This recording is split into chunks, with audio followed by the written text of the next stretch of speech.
everybody, good afternoon. We're down by the pond today because the kids did not go outside.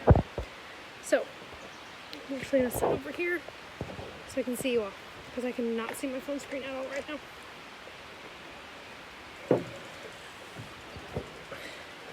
Well, it's a little better. Okay, so last week we talked about how the view of my body changed drastically through my daughter's birth. Okay, if you did not catch last week's, if you're watching on YouTube, scroll back up. It's called What Happens in a Traumatic Birth. So go back up, check that out if you haven't, or you can read the blog. It's linked below.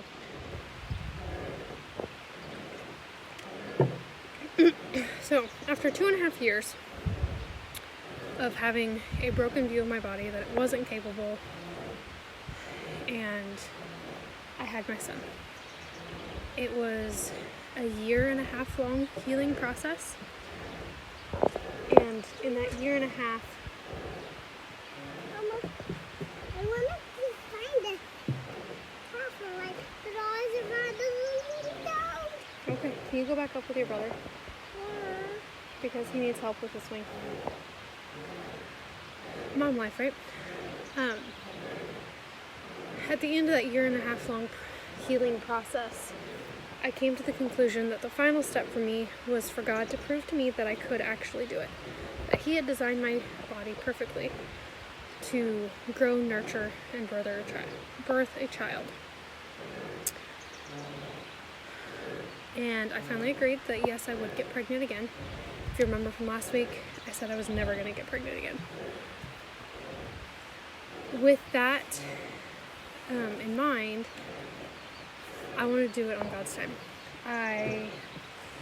We stopped trying to prevent a pregnancy, and I kind of made the deal with God that when I was ready, when He knew I was ready, for Him to open my womb, and allow me to be pregnant. Until then, don't. Just keep it closed. Duke cannot get him out. Go.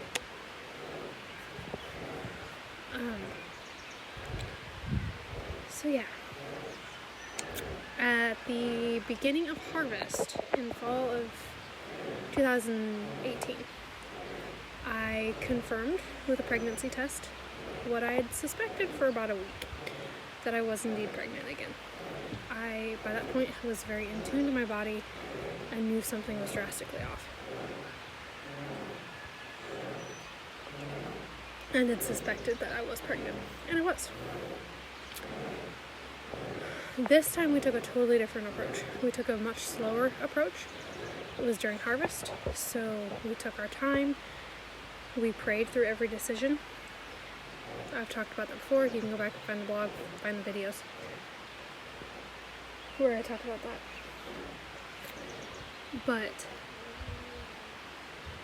that process led us to birth at home. A process which I do not regret in the slightest. My labor with my son started early in the morning with my water breaking. Not the normal route, but that tends to be the way I start. Or at least notice that I'm in labor. My son took my daughter to daycare, and he left to go feed cows. Because, yeah, my water broke, but nothing was really happening. I went and took a nap on the couch because I had not slept hardly at all that night. I was so uncomfortable. Just could not get comfortable. I had a nasty rash. My hips just ached. My pelvis ached. I just could not get comfortable. So I went to the couch, took a nap. Around noon, there we go. Made sure that he was at a spot where he could come home if he needed to. Because I was rested. I was ready to get this thing going. So I decided to jumpstart with oils. He was able to come home. And I knew once I did the jumpstart with oils, labor was going to get going, and it did. My friend who was doing photography for us came over. I checked in with my midwife, let her know what was going on. Rushes were getting a lot more intense, more noticeable for sure, and everybody started coming over that was supposed to be there. My husband filled up the pool, and I got in shortly afterwards because I was having incredible back labor and needed like constant pressure on my back through each of the rushes, and the pool felt amazing. I actually labored there most of the time because it felt so good on my back. Sometime in there, like in rushes got more intense, and I still had to have pressure on my back. I labored in several different positions in the pool.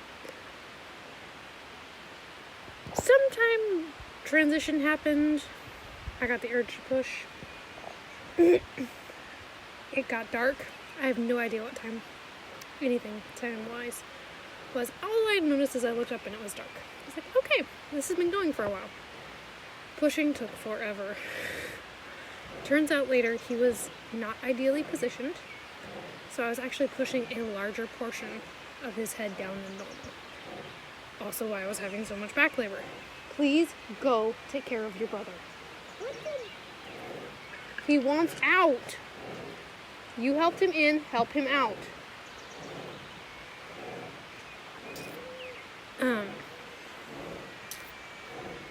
Where was I?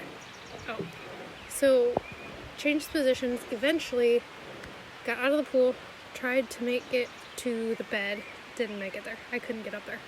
Tried a stool, that didn't work. Finally wound up on the toilet. And that's where he finally started crowning. My midwife, bless her dearly, watched, asked to check the baby, never did actually check me. I didn't want her to check me, and she respected that decision. Towards the end, my son started to have some issues. It was taking a very long time to crown him, for him to crown, and he started to get in a little bit of some distress. So she's like, okay, we need to move this along a little bit faster here. She knew the exact position I needed to get in to give him the space to get out. He was a huge baby, especially for a first time vaginal delivery. And he had just a little bit of shoulder dystocia, but she had me flip over onto my hands and knees. Your pelvis is actually biggest that way. And in a couple pushes, she was able to actually get in and relax the peritoneum just a little bit, and his head popped out.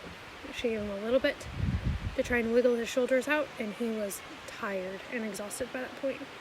And I think she said she helped him a little bit, but he was out on the next push. Snuggled into my chest right away. And it was so worth it, guys.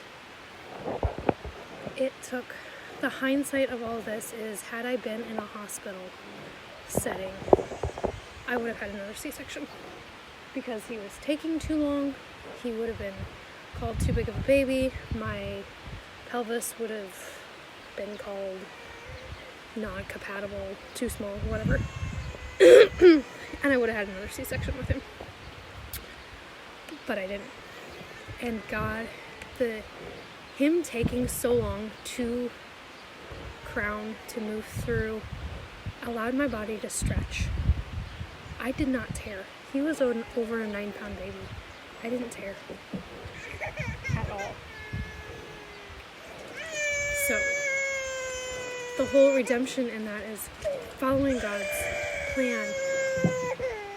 Not only redeemed my view of my body, but also redeemed my daughter's birth.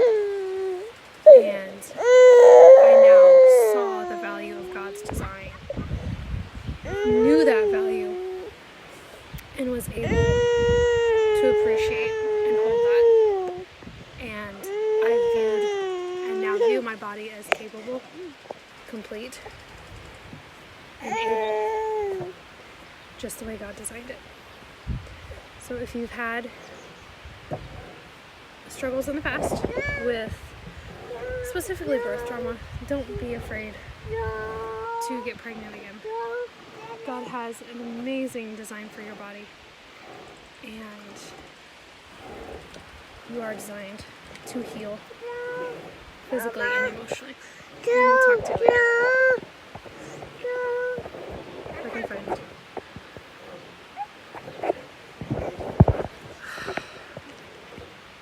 Sorry guys, I can't find the end button there.